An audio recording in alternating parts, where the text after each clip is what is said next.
Syed Saddiq beri ucapan pada hari pertunangan dengan Bella Astila, mengatakan dia adalah lelaki paling bertuah di bumi. Bismillahirrahmanirrahim. Assalamualaikum warahmatullahi wabarakatuh.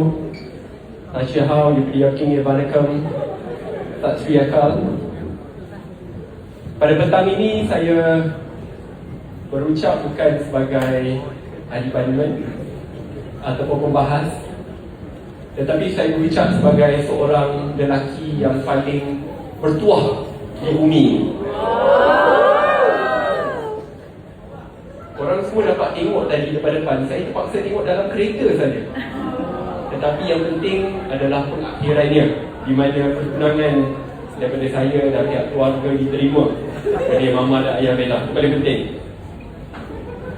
Saya dapat melihat sisi yang berbeza. The most exceptional, talented Iron Lady Bella Astila. Mungkin korang kenal Bella, keluarga, kawan, melihat